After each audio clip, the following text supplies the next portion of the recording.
She called the ruthless CEO a monster, but he heard everything and said, "Come to my house tonight."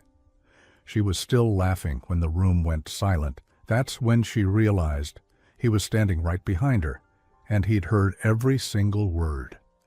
Before we continue, if you enjoy touching and inspiring stories like this one, make sure to subscribe to the channel and leave a like. Now, let's get back to the story. He's a monster, cold, empty, heartless.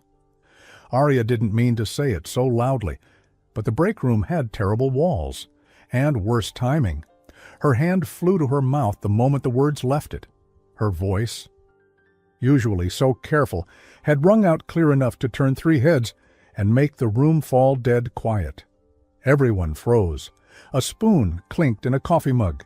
The intern gave a small gasp. Her friend Nora's eyes widened. And then a low, unmistakable voice came from behind her, not loud, not sharp, just calm. Too calm. "Miss Moreno?" Her heart plummeted. She turned slowly, and there he stood, Dorian Hale, the CEO of Hale International, a man known across the city as brilliant, ruthless, and absolutely untouchable. Arya had seen that face on magazine covers, the sharp jaw, the storm-gray eyes, that quiet, expensive stillness about him, like someone who never had to raise his voice to be obeyed. She had worked here for 5 months and never spoken directly to him. Now she'd just called him a monster, to his face, in the break room, with a powdered sugar donut in her hand. "Sir, I didn't know you were—" He didn't flinch, didn't blink, just looked at her, as if weighing something. Then, without a trace of emotion, he turned and walked away. No outburst, no threat, not even a warning. The only thing worse than being yelled at was not being yelled at all. That afternoon, Arya couldn't focus. She filed documents in the wrong folders, poured salt instead of sugar into her coffee, dropped her pen 3 times. Her hands shook when she tried to clasp the locket at her neck.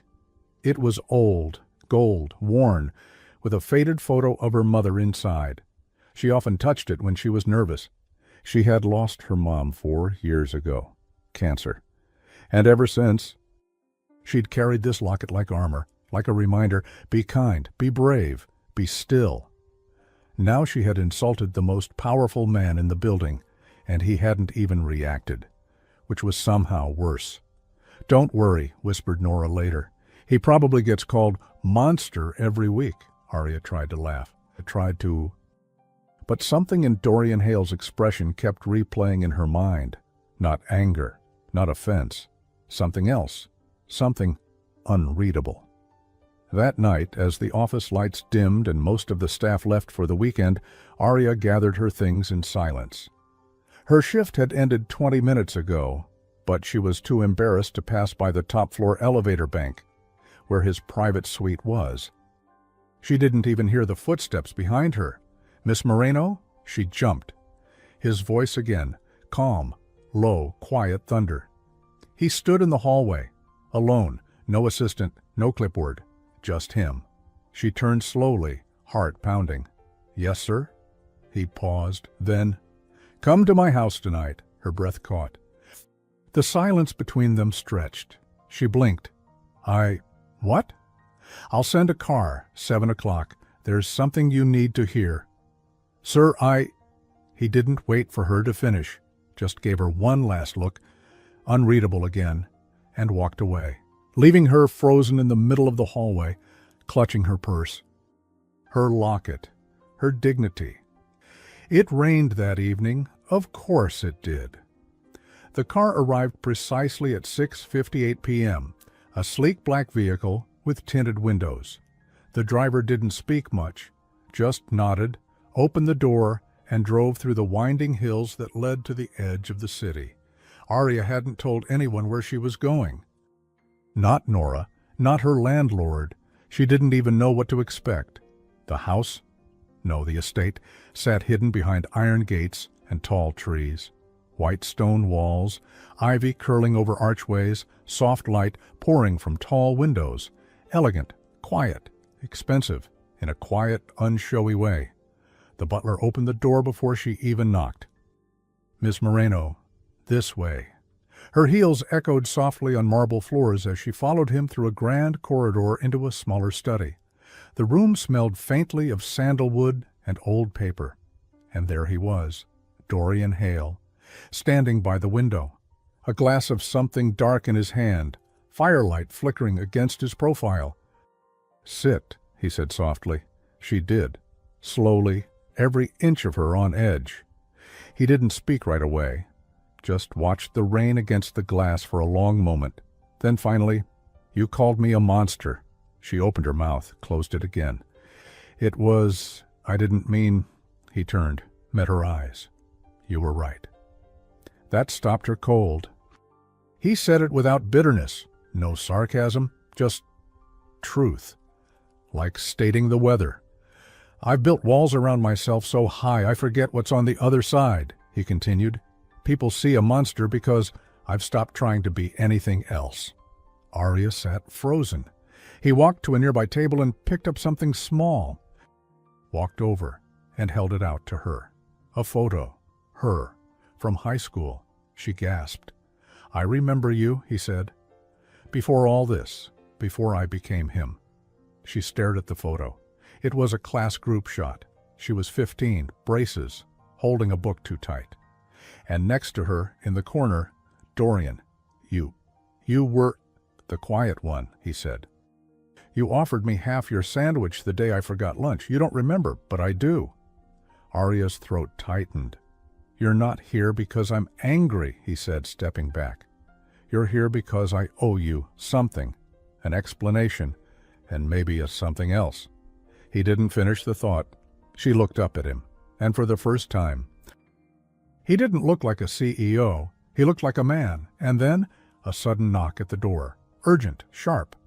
The butler opened it. A woman barged in, breathless, elegant, maybe in her 60s, dark lipstick, pearl earrings. "Dorian," she said, voice tight. "What is she doing here?" Arya turned. The woman's eyes locked onto her, sharp, assessing. "I know who you are," the woman said, "and you will not ruin my son's life." For a moment, the rain outside was the only sound in the room. Arya sat frozen on the velvet chair. Dorian stood beside the fireplace, unreadable again, and the woman, tall, elegant, unmistakably formidable, had stepped forward with the quiet confidence of someone used to ending conversations with a single sentence. "You shouldn't be here," she said, softer this time, but no less sharp. Her eyes didn't leave Arya's face, not after everything. "Mother," Dorian said, voice calm but firmer now. Arya's breath caught. Mother. Of course. The poise, the power, the air of silent command. This was Evelyn Hale, board member. Social icon? The kind of woman who wore silence like perfume, expensive and intimidating. "You should have called before arriving," Dorian added, walking toward her. "I did." Evelyn tilted her chin. 3 times. "You ignored me. Now I see why." Arya stood, unsure of what to do. Apologize? Leave? Defend herself? But Evelyn was already circling her, gaze sweeping over Arya's simple blouse, the faint blush on her cheeks, the nervous way her hand clutched the gold locket at her throat.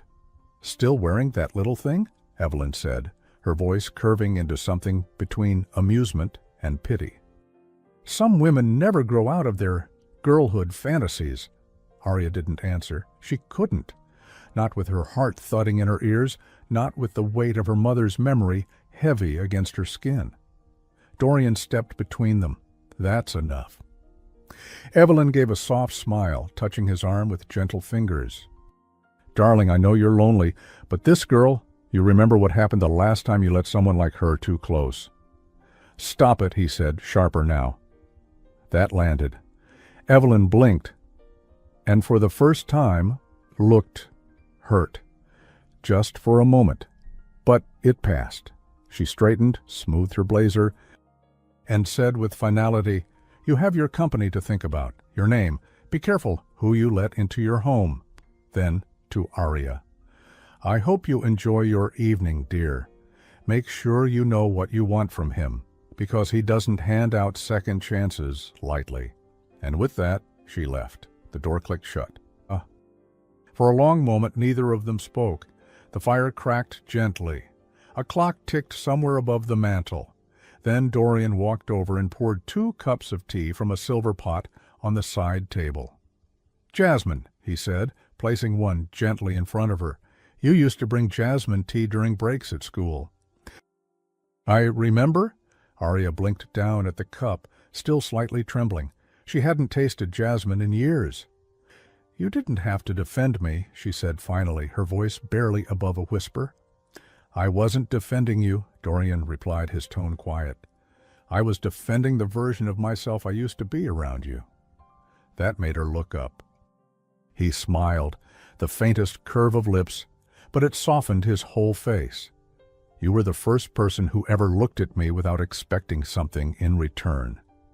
Arya's chest ached in a strange way, like something precious she'd forgotten had suddenly returned. Later, they sat near the window while the rain softened.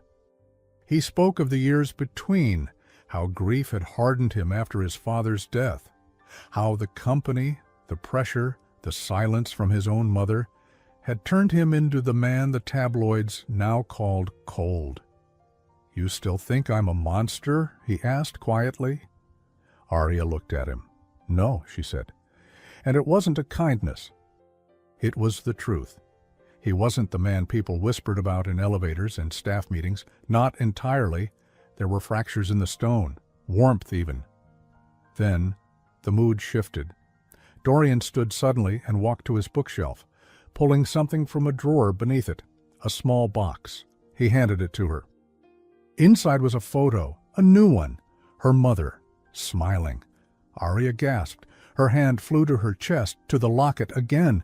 It was the same photo, but whole, not faded, and beside it in the picture was Evelyn Hale, standing next to her mother, young, radiant, arm around her. "You knew her?" Arya breathed. Dorian nodded, sitting down. "My mother and yours were best friends, before everything, before the split." Arya couldn't believe it.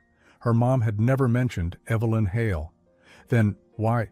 Because they had a falling out, over pride, over a secret they both swore to bury. "I only found the photo after my father died." Arya stared at the picture, at the bond that had once existed. "She never talked about this," she said. "Neither did mine.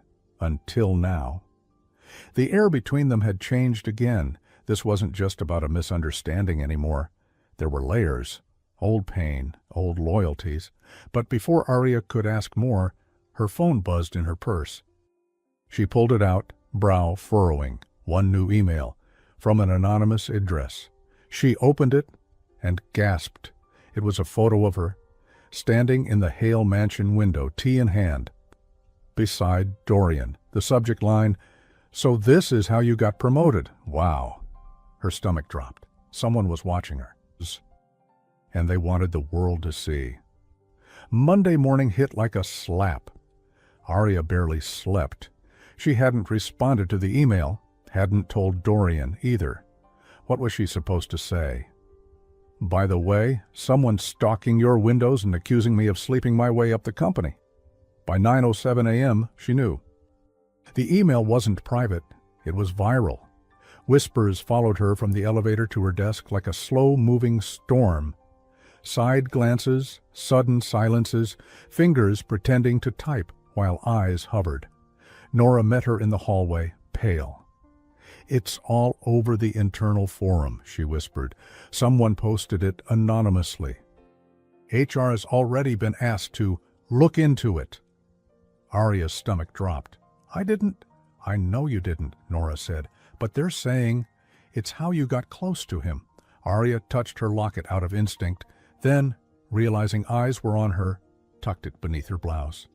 For the first time in 5 months, she felt small in this building, not overlooked, but seen in the wrong way. And just when she thought things couldn't get worse, her name appeared on the top floor call sheet. Meeting, Arya Moreno, office of Dorian Hale, 10:30 a.m. The ride to the top floor felt eternal. She'd never been up there alone. People always said it was colder up here, not just the air conditioning, but the energy. Sleek stone floors, minimalist art, white orchids in glass, everything pristine. But when she walked into Dorian's private office, he wasn't at his desk. He was standing by the window again. "You've seen it," he said, without turning. "Yes," she said softly. He turned then, and his expression wasn't cold. It was furious, not at her. "Whoever did this," he said, "knows exactly how to start a fire and walk away unseen." She swallowed hard. "You believe me, don't you?" He looked at her, and something in his eyes softened. "Of course I do." Those 4 words, said without hesitation, hit her harder than she expected. Because for once, someone wasn't asking her to prove her innocence. He was simply stating it as fact. He walked toward her, voice lower now. "I should have protected you. The moment I invited you to my home, I made you a target." "You didn't force me to come," she said. He gave a faint smile. "You're too generous." "No," she said, meeting his eyes. "I'm just not afraid of you anymore." He blinked. That landed. Later that morning, Arya found herself in the staff kitchen, back in familiar territory, but now as a pariah. 2 women from HR stood nearby, whispering. Suspicious how fast she moved up. "You know who her mentor is now?" They didn't even lower their voices. She opened the fridge, hand shaking slightly. She hadn't eaten, had no appetite, but she pulled out a small container of yogurt anyway, pretending calm. Behind her, a quiet voice said, "You know, some of us got promoted for actually being smart." She turned. It was Paige, the head of marketing. Mid-30s, sleek hair, scarlet lipstick, a presence that always turned heads in meetings, and the woman who, according to rumors, had been chasing Dorian's attention for years. "Paige," Arya said, trying to keep her voice level. But Paige leaned closer, voice soft, sugary. "You're not even his type." "You know, Dorian doesn't go for humble and wounded. He goes for women who can keep up." "I'm not going for him at all," Arya said, trying to step away. Paige blocked her path. "Then I'm sure you won't mind if I do." And just like that she walked off, hips swaying like punctuation at the end of a warning. That afternoon the micro-victory came from the last place Arya expected. As she sat back at her desk, her inbox pinged. An internal message from Evelyn Hale. "Come to my townhouse tomorrow, 5 p.m., alone." No greeting, no pleasantries, just an address. Arya read it 3 times. Was this a trap, a test? Or something else entirely?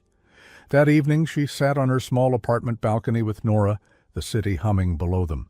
They ate cheap Thai takeout out of the cartons, chopsticks in hand. Comfort food with no expectations. Nora gave her a long look. "So, you and Mr. CEO?" Arya groaned. "Please don't start." "I won't," Nora said. "But I will say this. Dorian Hale has never, ever, made tea for anyone in this office." Arya blinked. "You knew about that?" Nora grinned. "Babe, you think the cameras don't work in the break room?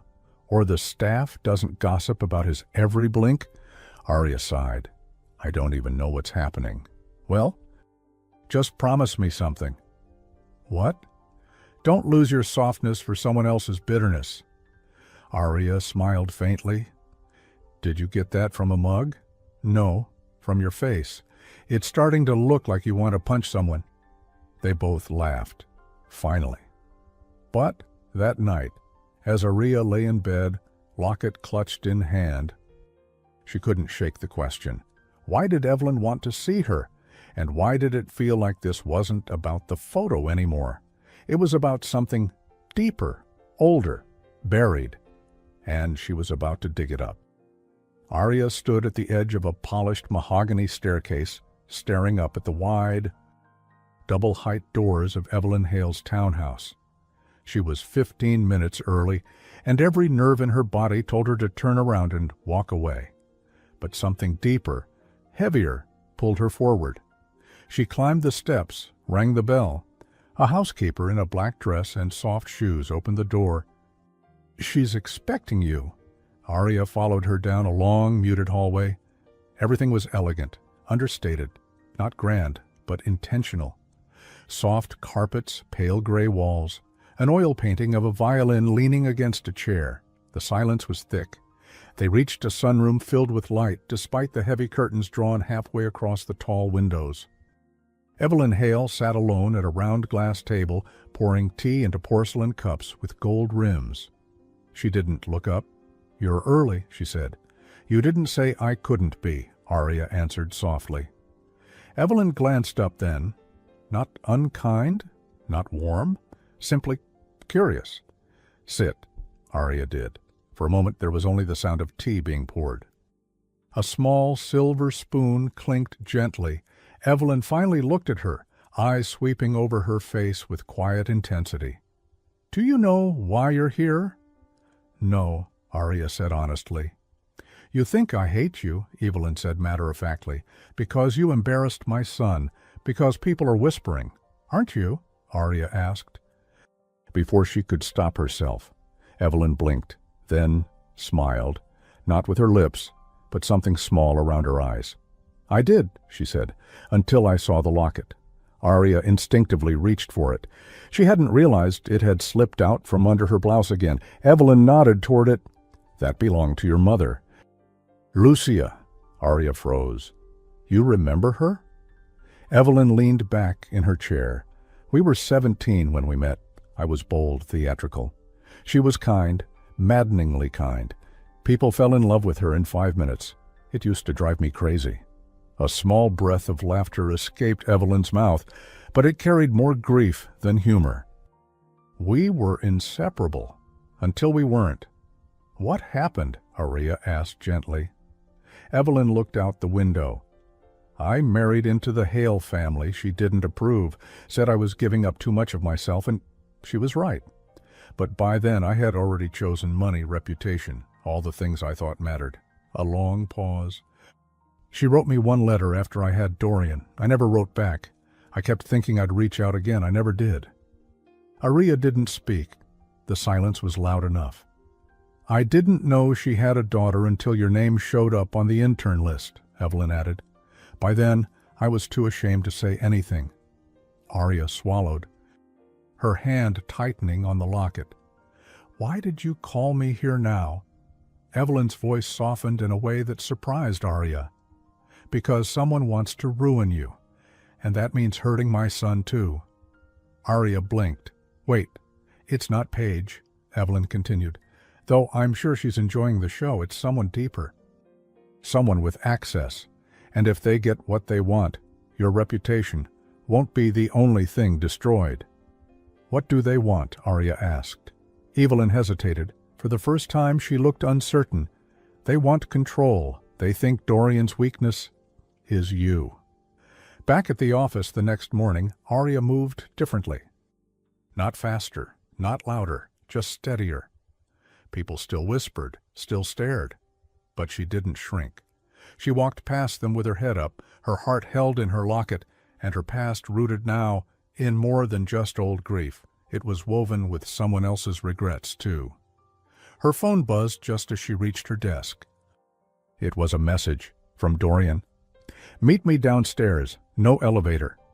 She blinked, confused, but obeyed. When she reached the lobby, he was waiting by the side door, sleeves rolled up, no assistant in sight. "Where are we going?" she asked. "Lunch," he said. "You need air, and something fried." They ended up at a corner diner 2 blocks away. Nothing fancy. Cracked menus, clinking silverware, and a waitress who recognized Dorian with a smirk. "Still won't order dessert, huh?" she teased. Dorian shot her a rare, crooked smile. "Only if she does." Arya blushed. They sat in a booth near the window.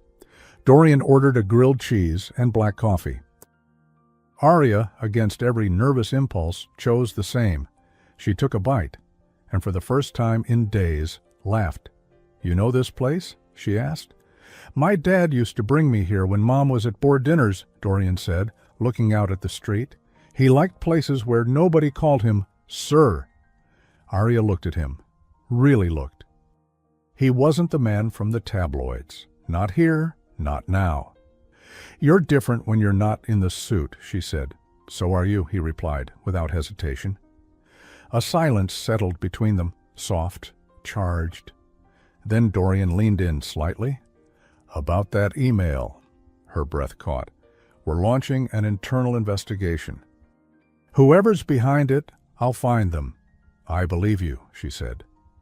Then, her voice lowered, "And I think your mother does too." Dorian tilted his head. "You met with her?" "She told me about Lucia," Arya said. "About the letter she never answered." His expression faltered. "She told me something else, too," Arya added. "That whoever's doing this isn't just after me. They're after you." Dorian sat back. That hit home. "I have enemies," he said simply. "That comes with the job. But not all of them want to hurt you. Some just want to own you." He looked at her, eyes unreadable. Then, after a long pause, "That's exactly what scares me." They walked back slowly, sharing a single paper cup of vanilla milkshake, a micro-victory in the form of a cheap dessert, and 2 shared sips. Before they entered the building, Dorian stopped her. "I need to show you something tonight, after hours, but you have to trust me." "I do," Arya said. He looked at her. Really looked, and just when he seemed about to say more, a voice behind them interrupted. "There you are," Paige called from the lobby, stilettos clicking. "Oh, good, Arya's with you. This saves time." Dorian's face shifted back to neutral. "What is it?" Paige gave a small smile. "Too wide. Just came from HR. Turns out we've identified the device that leaked the photo." She turned to Arya, eyes gleaming. "It was traced back to your desk."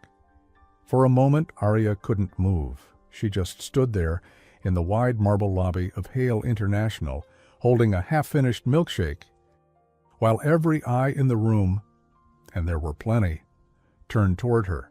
Her voice caught before she could speak.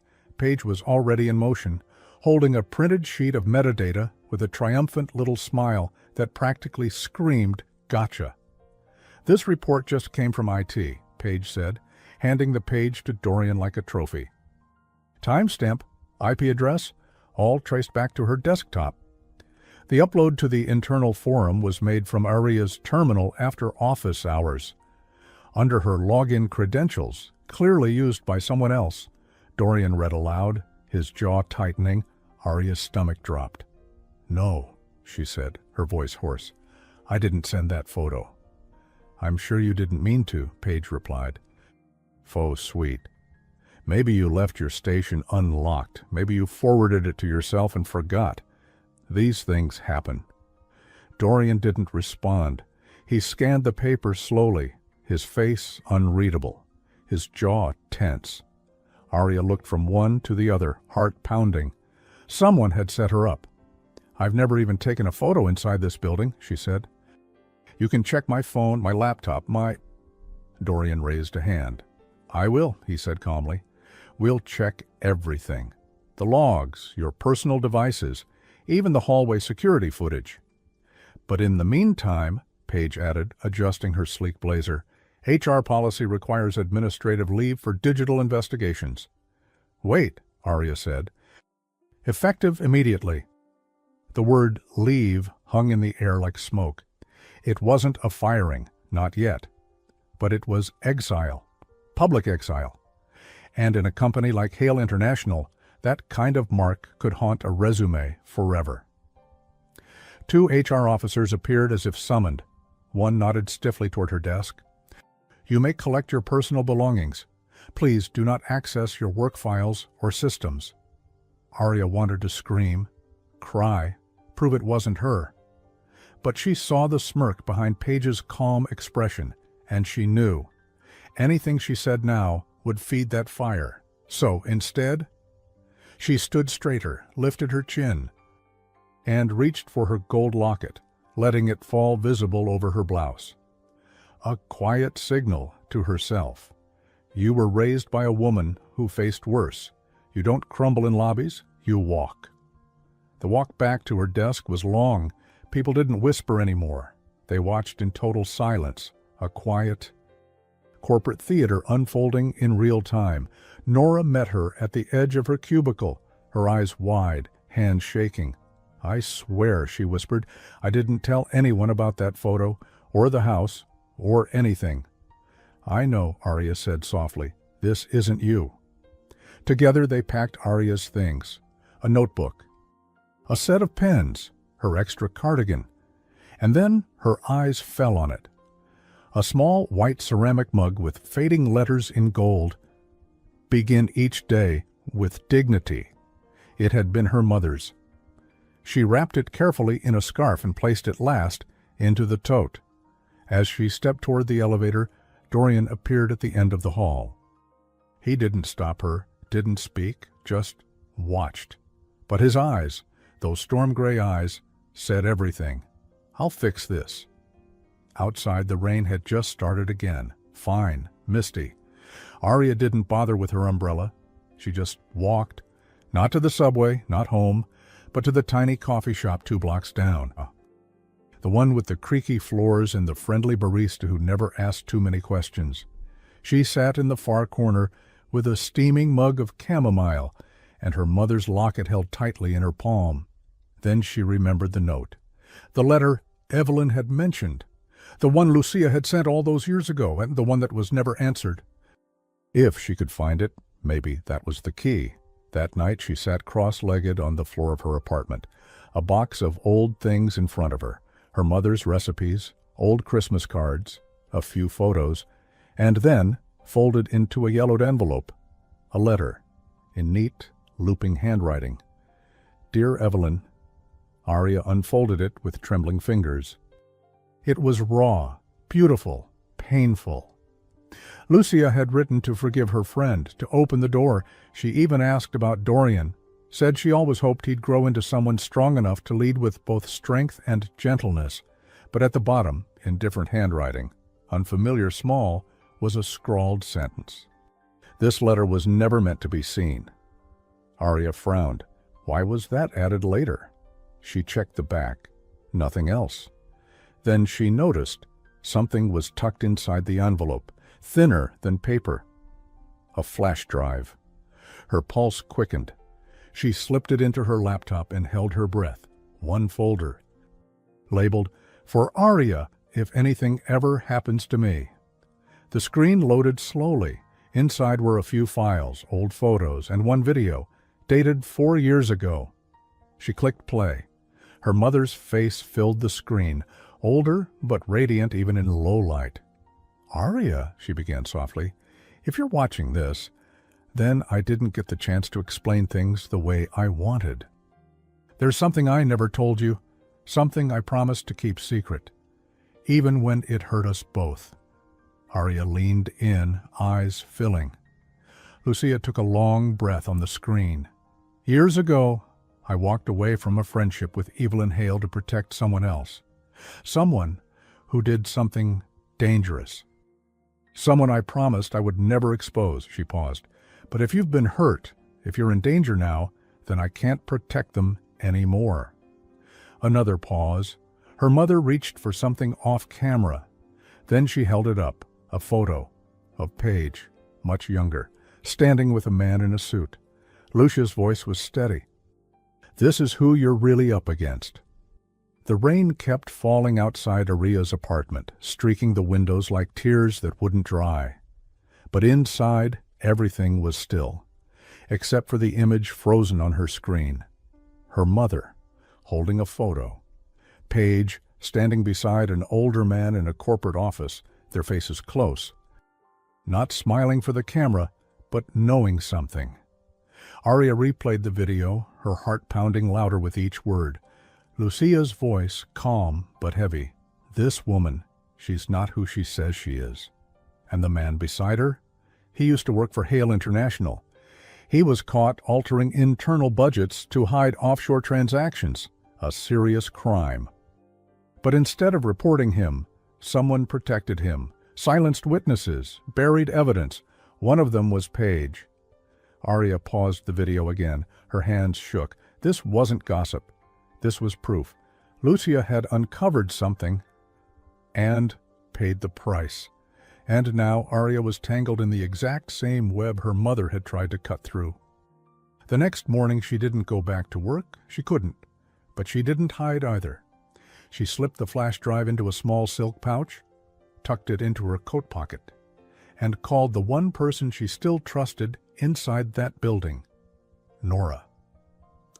They met at a quiet bench in Bryant Park away from any curious eyes. It was cold, but Nora showed up with 2 coffees and a bag of muffins like it was their normal Saturday morning catch-up. "You okay?" Nora asked softly, sitting down. Arya shook her head, then opened her coat, pulling out the pouch. "Do you trust me?" she asked. "With my rent and my diary?" Nora said. Dead serious. Arya placed the flash drive in her hand. "I need you to deliver this safely," she said. "Straight to Dorian or the internal investigation team. No copies, no emails, just hand to hand."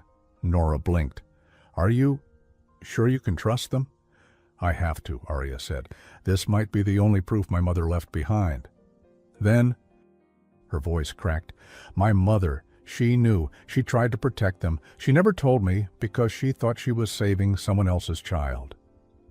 Nora squeezed her hand. "You're braver than she ever thought you'd need to be. Ar told me because she thought she was saving someone else's child." Nora squeezed her hand tight. "You're braver than she ever thought you'd need to be." Later that day, Arya received a message she didn't expect. From Dorian. Not a formal invite, not a summon, just 3 words. "Come, please, tonight." Before leaving the park, Nora pressed the flash drive back into her hand. "I didn't plug it into anything. Chain of custody," she said. Dorian had invited her to his penthouse in the city. He split his time between the sleek apartment downtown and the quiet estate on the outskirts. She arrived at the Hale penthouse just past 6:30. This time, she wasn't nervous. She wasn't dressed to impress. She wore a thick sweater, jeans, and a look that said she'd been through fire, and walked out holding the matchbook. Dorian opened the door himself. He looked exhausted, sleeves rolled, hair slightly unkempt, as if he hadn't slept much. "Come in," he said quietly. Inside, the lights were low. A small fire crackled in the corner. On the table, 2 plates, 2 glasses of wine, a humble dinner, roasted chicken, wild rice, and a salad that looked like someone had actually tried to impress without overdoing it. "I made it myself," he said. "I know I don't look it, but I can cook." Arya stared at him. "Why?" He pulled out her chair. "Because I owe you more than another boardroom meeting, and because I wanted you to sit across from me, not under me." Her eyebrows rose slightly. "That came out wrong," he said quickly. A smile cracked on Arya's lips. "A little." They sat. For a moment, neither spoke. They just ate. Slowly. The kind of silence that wasn't awkward. It was grounding. A micro-victory wrapped in warmth, wine, and a bite of honey-glazed carrots. When the plates were nearly empty, Arya finally said, "I know who sent the photo." Dorian looked up. His grip on the fork paused. "It wasn't me," she continued, "but they made it look like it was, because they thought I was just another nobody, because they've done it before, to cover something worse." She pulled out her phone, slid it across the table. On the screen, the paused image of Paige standing beside the corrupt executive. Dorian's face went pale. "Where did you get this?" "My mother," Arya said. "She tried to report it before she died. She left this behind in case anything ever happened to me, in case someone came after me for asking the wrong questions." Dorian ran a hand through his hair. "My father fired that man," he said, voice tight. "There was never enough evidence to prosecute. We all thought he had acted alone." "He didn't," Arya said. "Paige was part of it. She helped him manipulate the system. And when my mother found out, she warned Evelyn, 'Your mother buried it to protect the company name.'" Dorian stood, walked to the window. His silhouette was tense, his fists clenched. "Paige, she was just an intern back then. My father wanted to give her a chance. And she used it, Arya said, rising to join him, to tear down anyone who got too close to the truth. He turned to face her. She's going to deny everything. I know, Arya said. That's why I didn't bring you just a theory. Nora gave this back to me this afternoon. I didn't connect it to anything. It's better if it goes straight to you, she said, setting the flash drive on the table. The rest is on here. Bank statements, emails, all saved by my mother. Dorian took it, but not right away. His fingers brushed hers for a moment, and for the first time since the storm began, Arya felt something quiet spark between them. Trust, pain, possibility, all tangled together. I need to do this right, he said. No boardroom cover-up, no NDA. I want everyone to know she did this. And that you were the one who stopped it. I'm not asking for credit, Arya said. I know, he replied. That's why you deserve it. The next morning, everything happened fast. The flash drive made its way to the internal investigation team. Dorian issued a formal memo, signed publicly, clearing Arya's name and launching a full audit into the finance department. He didn't hide the truth. And when Paige tried to twist the story, the internal security footage, showing her logging into Arya's workstation the day before the leak, destroyed her defense. The final blow? Evelyn Hale stood at the next board meeting and said 3 clear words. I knew. I'm sorry. She looked directly at Arya when she said it. That night, as the city lit up with the quiet noise of evening, Arya sat on her fire escape with a cup of hot tea. The gold locket was open in her palm, her mother's face warm in the fading light. She whispered to the wind, I did it, Mama. You weren't wrong to believe people could still do the right thing. Behind her phone buzzed. A message from Dorian. Dinner, my place. No politics. Just us? She smiled. Typed back, only if there's grilled cheese. Arya didn't know how something as ordinary as grilled cheese could feel like such a turning point, but here she was, in Dorian Hale's kitchen, barefoot, holding a glass of sparkling water, while he stood in front of the stove in a slate-gray Henley shirt, flipping sandwiches like it was just any other Tuesday. Only it wasn't. It was the first day in months she wasn't walking on eggshells. The first day people at Hale International had looked at her not with suspicion, but with respect. The first time her name was being whispered in the office for something other than scandal. The flash drive had been real. The audit had revealed everything. Paige had resigned in silence, escorted from the building by security just 3 days ago, and Dorian, he had delivered on his promise. No cover-ups, no spin. He'd made everything public, and when the board raised eyebrows, he raised his voice, not for himself, for Arya. You toast it in butter, Dorian said, placing the sandwich on a plate. Not oil, that's the trick, Arya smirked. You're proud of this, aren't you? Very. She took a bite and blinked. Okay, fine, that's incredible. He leaned on the counter, smug. Told you. They moved to the living room, plates in hand, music playing softly in the background. Something old, jazzy, unpretentious. Halfway through the meal, Dorian nodded at the small chain around Arya's neck. You wear that every day, he said. I've noticed. Arya paused, fingers brushing the locket.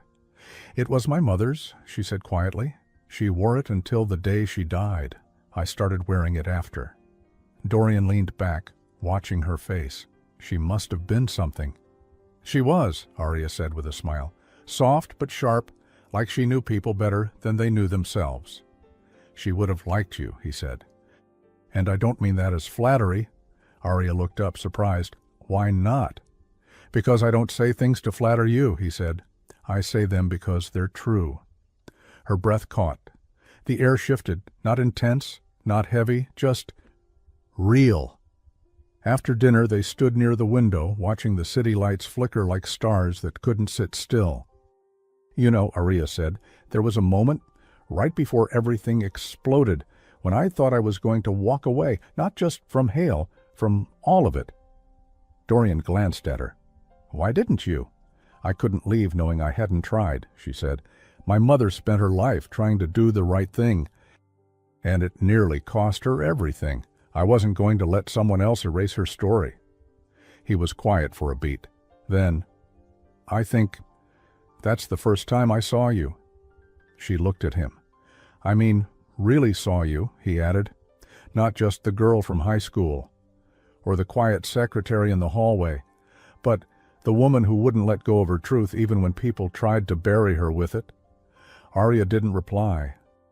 Her throat tightened too suddenly for words. So instead, she reached into her blouse and unclasped the locket, placed it gently in his hand. She gave this to me the day after her last hospital visit, Arya said. She said it didn't matter what the world believed about us, so long as we never stopped believing in ourselves. Dorian opened the locket slowly.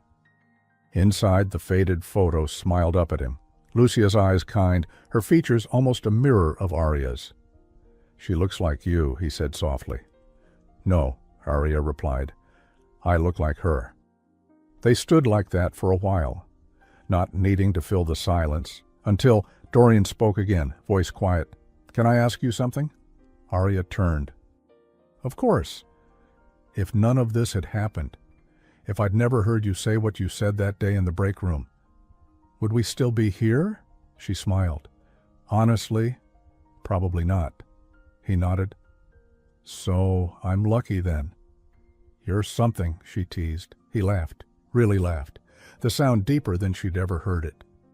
Then, with a gentleness that caught her off guard, he reached for her hand. You're not afraid of me anymore? No, she said.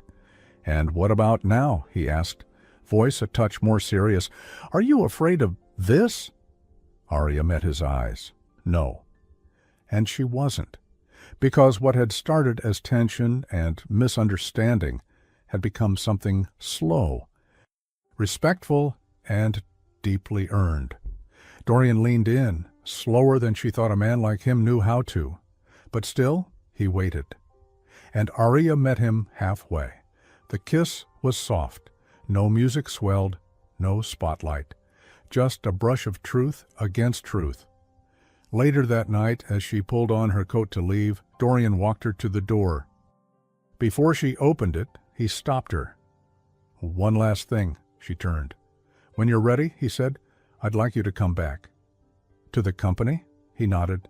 Not as my assistant, not as someone people whisper about. As someone people answer to? Her eyes widened. Are you offering me a promotion? I'm offering you a future, he said. VP of Communications. You've already proven you can speak truth when it matters most. Arya hesitated. Won't people say it's favoritism? They will, he said. And they'll be wrong. She smiled. I'll think about it. Good, he said. I'll wait. She stepped out into the night, the city glowing around her, the locket warm against her heart. And for the first time in a long time, Arya didn't feel like she was running from something. She was walking toward something, with every step closer to home. 2 days passed before Arya gave Dorian her answer, not because she was unsure, but because she wanted the decision to be hers, not shaped by pressure or flattery or the soft buzz of something romantic finally blooming. She spent one morning walking the High Line alone, tracing every question in her mind back to one. Who do I want to be now that no one's writing my story for me? She returned to Hale International not as a secretary, not as a whispered-about headline, but as the new Vice President of Communications. Her appointment email went live at exactly 9:00 a.m. No flashy announcement, just a clean, direct line from the CEO's desk. Ms. Moreno's integrity under pressure has reminded this company of what it truly stands for. Let her rise be a lesson, not in scandal, but in strength. Dorian Hale. She read it in silence. In her new office on the 18th floor, the one with floor-to-ceiling windows and a view of the city skyline. And just before her first leadership meeting, there was a soft knock at her door. She turned, expecting Nora. Instead, it was Evelyn Hale. "May I?" Evelyn asked, her voice quiet, controlled. As always. Arya nodded, standing. Of course. Evelyn entered slowly, almost cautiously, like she didn't quite know how to walk into a room where she no longer held the highest power. She didn't sit. She walked to the bookshelf, trailing her fingers across the spines of hardcovers Arya hadn't had time to read yet. Then, softly, "I remember when your mother wore this?" Arya looked down. The locket. It was out again, resting just above her heart, gleaming gently in the light. "She never took it off," Evelyn said, turning to face her. "Not even when we stopped speaking, especially not then." There was no coldness in her voice, just memory, regret. "I read her letter," Arya said. Evelyn nodded. "I hoped you would. I wasn't ready to read it myself. That's the worst part of pride. It tricks you into thinking there's always time." Arya stepped closer. "She forgave you a long time ago." Evelyn's throat worked hard, like she was swallowing something that wouldn't go down. "I know," she said, "and that's what makes it worse." A beat passed. Then Evelyn reached out, slowly, and asked, "May I?" Arya unclasped the chain, pressed the locket into her hand. Evelyn turned it over gently, like it might break. "She was my better half," she said. "I may have had more money, more reach, but Lucia had more soul." Her eyes lifted to Arya's. "And you have both." After Evelyn left, Arya sat at her desk with the locket resting open beside her, and she made a decision.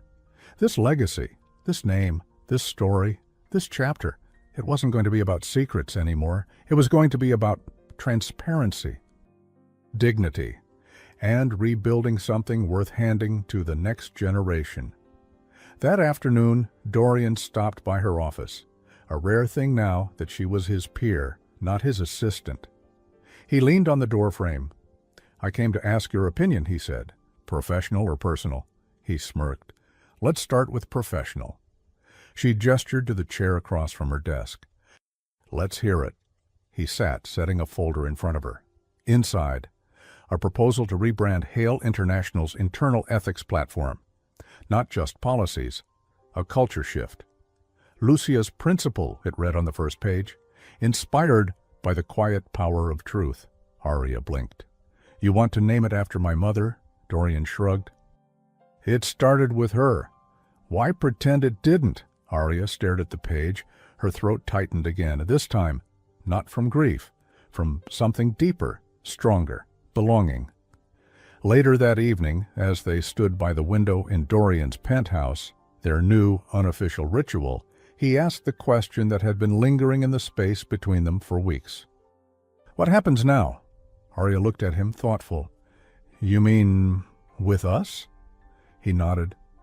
"I've never had a real relationship, not one that wasn't tied to reputation, image, power." Arya tilted her head.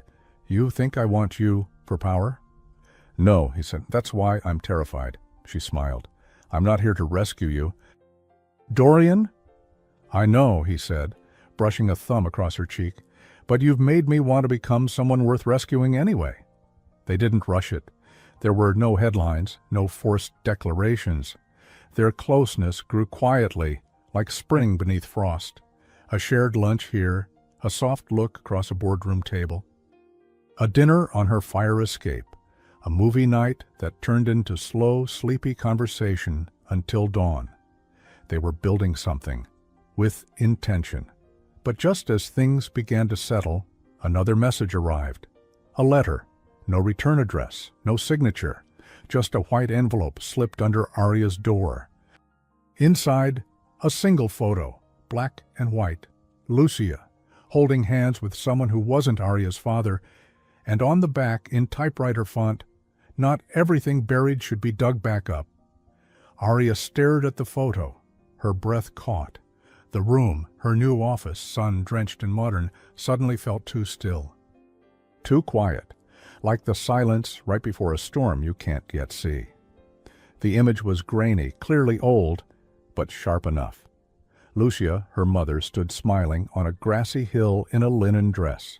Her hand was gently linked with a man's, tall, broad-shouldered, smiling down at her like they shared a secret only they understood. And it wasn't Arya's father. She turned the photo over again. Not everything buried should be dug back up.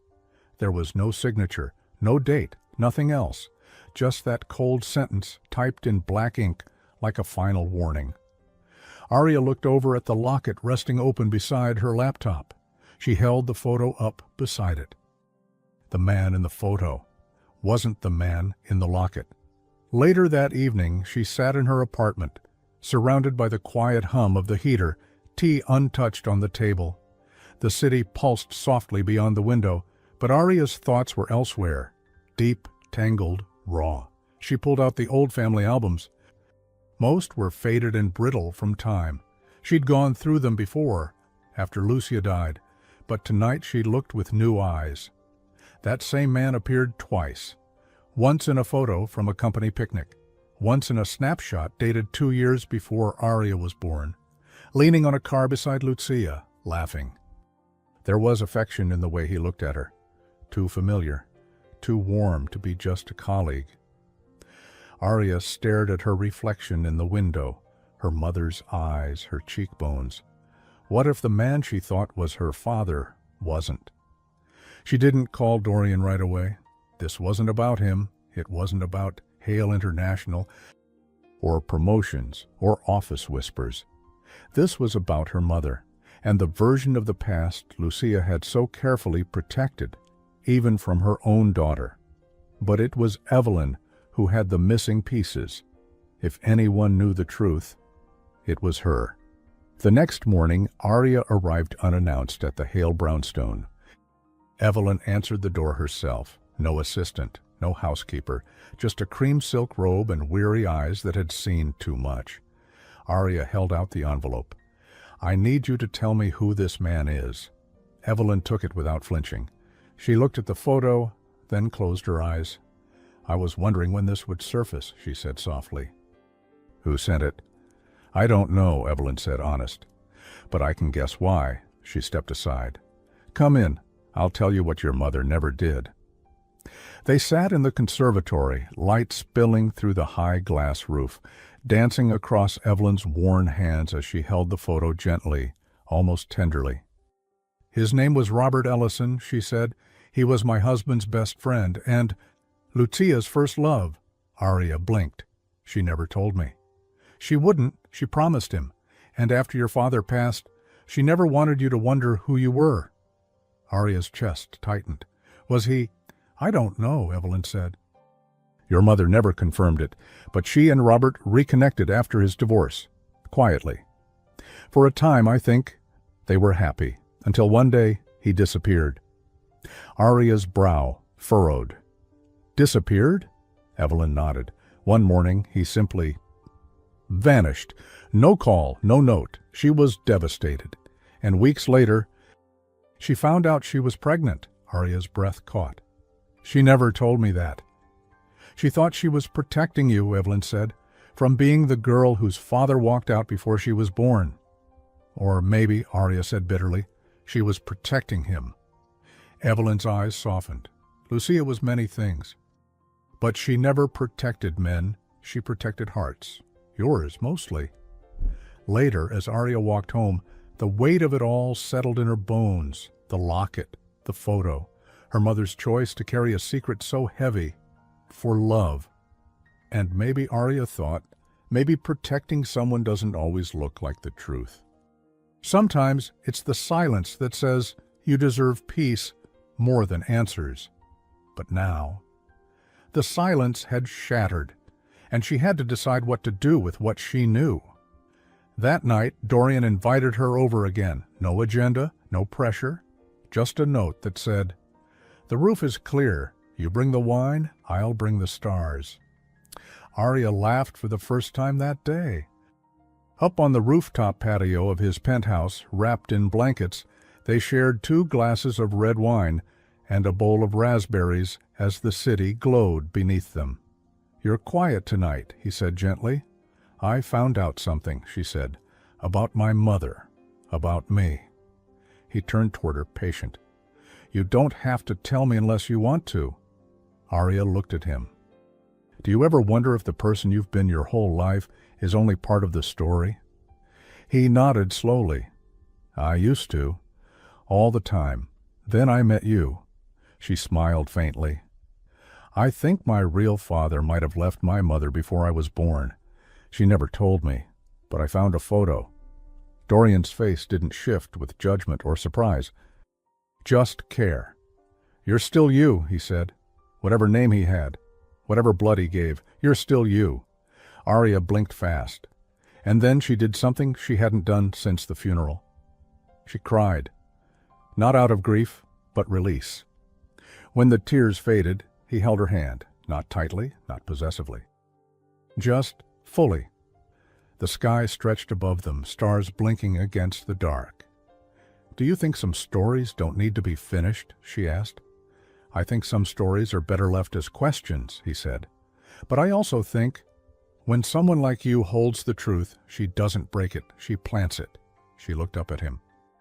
And without another word, she kissed him. This time, with certainty, not as a fragile woman with unanswered questions, but as a woman who had answered everything for herself. The days that followed moved slowly, quietly, not with drama or scandal, but with a kind of heavy grace, the kind that settles over a life when the dust has cleared and you're left with the pieces no one else can put together but you. Arya didn't talk about the photo, or the letter, or Robert Ellison. Not with Nora, not with Dorian. Not even with herself, really. Instead, she did what her mother would have done. She worked, she listened, she led.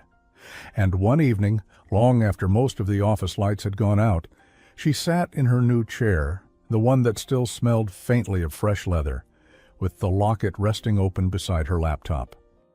She stared at the empty page on the screen, then closed it and reached for a pen. Some truths don't belong in digital spaces. She pulled a piece of company letterhead from the drawer and began writing.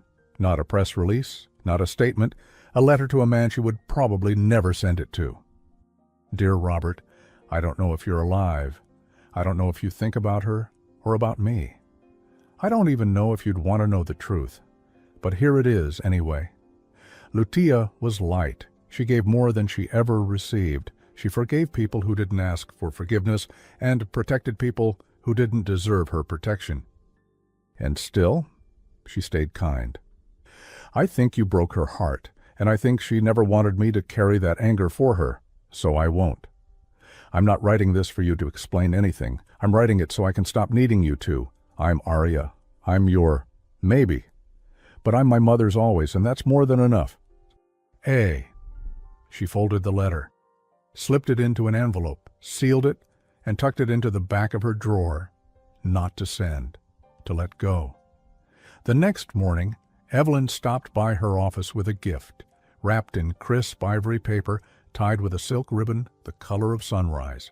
Inside, a framed photo, black and white. Taken decades ago. Lucia and Evelyn, teenagers, arms looped around each other, standing on a dock, hair windswept, eyes full of everything ahead. Your mother once told me we were each other's mirrors, Evelyn said, placing the frame on Arya's bookshelf. I spent years avoiding the reflection. Thank you for bringing her back to me. Arya blinked back tears. Evelyn reached for her hand. You didn't just restore her memory, you redeemed mine.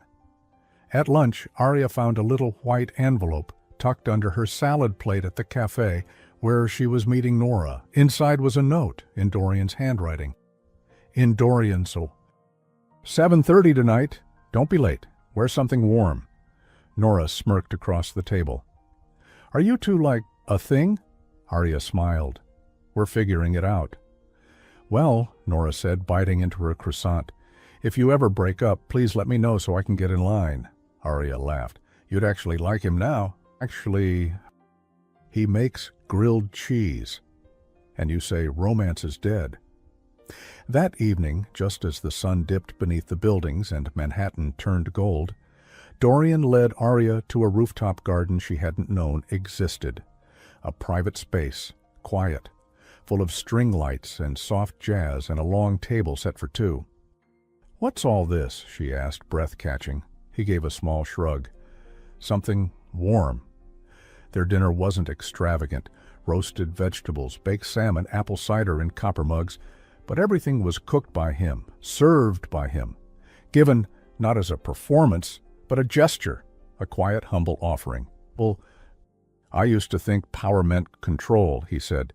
"Now I know it means choosing people who'll tell you when you've lost it." Arya tilted her head. "And have I?" "No," he said, "but I've lost it over you." She blinked. That was new and very real. "I'm not asking for promises," he added. "I just want to keep showing up for you. However, you'll let me—" Arya took his hand. "You're not a monster, Dorian," he smiled. "No?" "No," she said. "But you did used to terrify the intern pool." "I still do," she laughed, then leaned in. They kissed, softly, fully. And this time it wasn't about what they'd survived, it was about what they were choosing. 2 weeks later, Arya stood in the Hale boardroom, not as an assistant, not as a whispered headline, but as a keynote speaker at the launch of Hale International's new internal ethics program, Lucia's Principles, built on transparency, dignity, compassion, and courage. She wore the locket that day, gleaming under the soft lights, pressed against the cream silk of her blouse, and as she spoke, Evelyn sat in the front row, Nora beside her, Dorian just behind, all of them listening, not to a scandal, not to a secret, but to a story finally being told with truth and dignity. Later that evening, as she walked home, Arya stopped at the mailbox on the corner of her block. She pulled out the sealed letter, the one she wrote to the man who might have been her father. She turned it over in her hand. Then slowly, deliberately, she tore it in half, then again, and again.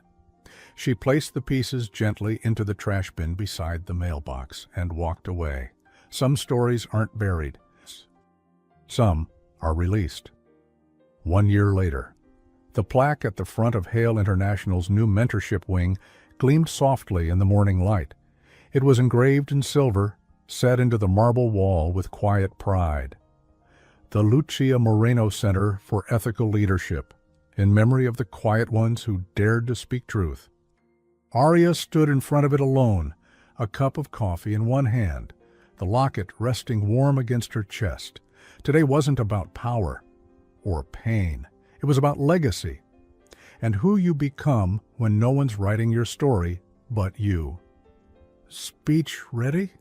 Dorian's voice slid softly over her shoulder. He stepped beside her, one hand in his pocket, the other holding a bouquet of fresh calla lilies, her mother's favorite. Arya smiled. "I wrote it, then deleted it, then rewrote it, then left it at home." He chuckled. "That's progress." They stood in silence for a moment, watching the early staff begin to arrive. Interns, assistants, young women and men who didn't yet know what would shape them, or how deeply this building could change them. "Do you ever think about how it all started?" she asked quietly.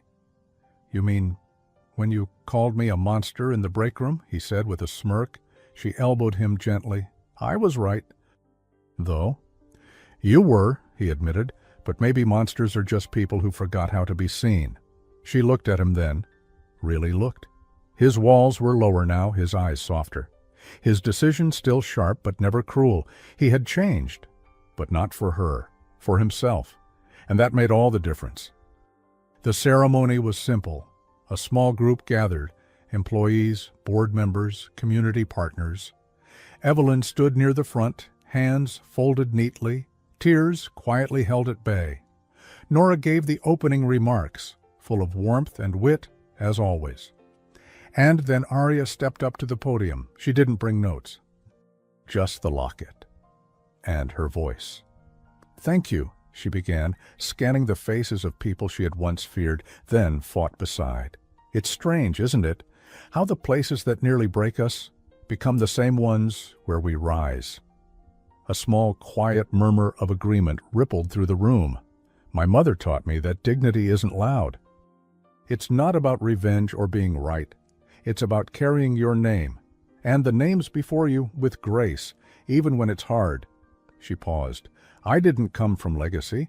I didn't come from wealth. I came from a woman who wore the same locket every day because it reminded her who she chose to be, not who the world told her she was."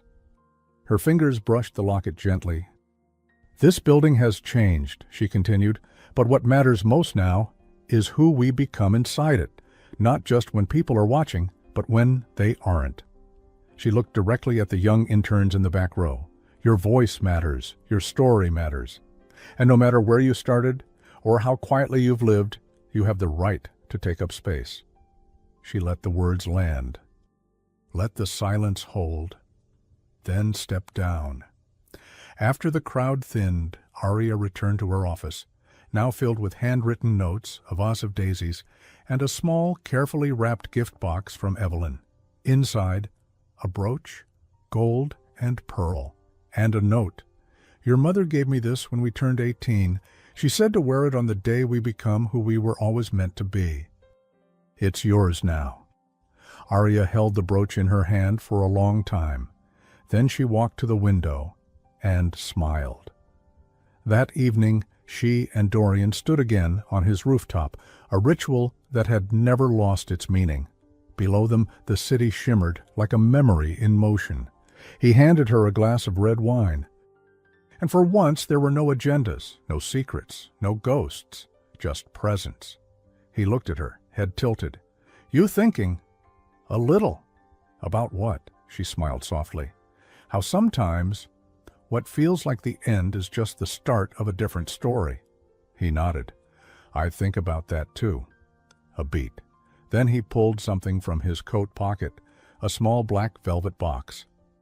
Her breath caught. "Before you jump to conclusions," he said with a smirk, "this isn't what you think it is." He opened the box. Inside, a key. "To what?" "A cottage in Maine," he said. "By the coast, quiet, windy, just enough space to write your next chapter, or escape when the city gets too loud." She blinked.